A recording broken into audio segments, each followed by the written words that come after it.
मध्य प्रदेश की राजधानी में कई सालों के बाद बदलाव देखने को मिल रहा है। प्रदेश में विधानसभा चुनाव के बाद से प्रदेश की सियासत की तस्वीर बदलती दिखाई देने लगी है। प्रदेश भाजपा और कांग्रेस का नेतृत्व और चुनावी रणनीति में बदलाव आया है। इतना ही नहीं, जो नेता पहले दोनों दलों का नेतृत्व करते हुए अब तक दिखाई देते थे, वे भी अब कुछ हद तक सीमित हो गए हैं। देखिए खास रिपोर्ट। एमपी में लोकसभा चुनाव की हलचल, सियासत में दिखाई दे रहा है बदलाव, दांव पर दिग्गजों का सियासी भविष्य। प्रदेश में पहले पूर्व सीएम शिवराज सिंह चौहान भाजपा का नेतृत्व करते आए, वहीं कांग्रेस के कमलनाथ कमान संभालते हुए आए हैं। अब दोनों ही दिग्गज चेहरे दबे से नजर आने लगे हैं। 2019 के लोकसभा चुनावों के दौरान प्रदेश के पूर्व मुख्यमंत्री शिवराज सिंह चौहान अहम भूमिका में रहे, तो वहीं कमलनाथ कांग्रेस की भूमिका निभा रहे थे। दोनों ही नेताओं ने चुनावों के साथ साथ टिकट वितरण में भी अपनी अहम भूमिका निभाई, लेकिन अब दोनों ही नेता अलग सलग से दिखाई देने लगे हैं।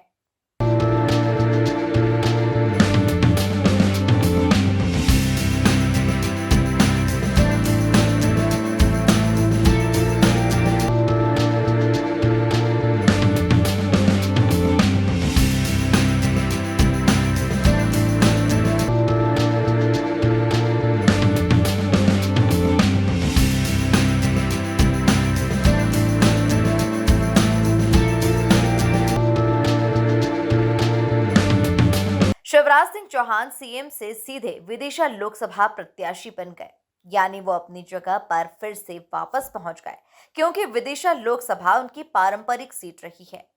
वो यहां से कई बार सांसद रह चुके हैं। शिवराज सिंह चौहान ने इसी संसदीय क्षेत्र से सीएम तक का सफर तय किया था। शिवराज सिंह का कांग्रेस के दिग्गज नेता प्रताप भानु शर्मा से सीधा मुकाबला है। वहीं छिंदवाड़ा के कमलनाथ की बात करें तो कमलनाथ अब अपने बेटे नकुलनाथ की राजनीति चमकाने में जुटे हुए हैं।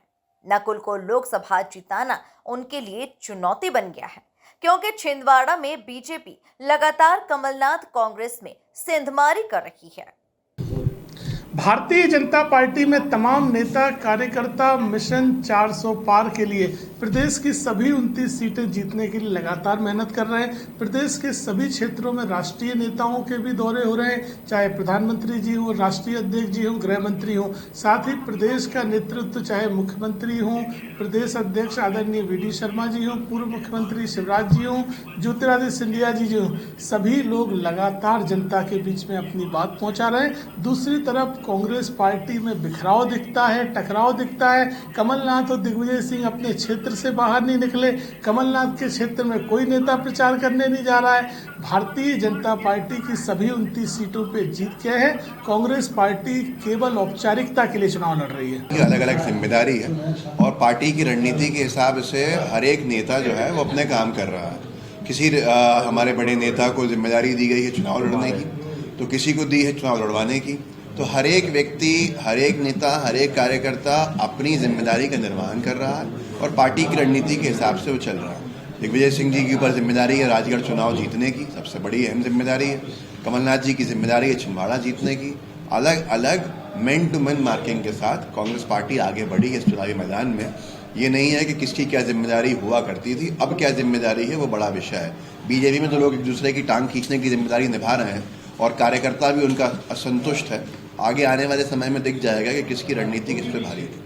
बीजेपी अब तक कमलनाथ के कई करीबियों को बीजेपी में शामिल कराने में कामयाब रही है।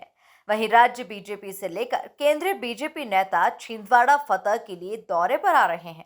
वहीं कैलाश विजयवर्गीय की टीम छिंदवाड़ा में डेरा जमा कर बैठी हुई है। कमलनाथ वर्तमान में छिंदवाड़ा से कांग्रेस विधायक हैं और वो इसी संसदीय क्षेत्र से 9 बार सांसद रह चुके हैं। अब उनके बेटे सांसद हैं और लोकसभा प्रत्याशी भी। नकुलनाथ का भाजपा के विवेक बंटी साहू से सीधा मुकाबला है।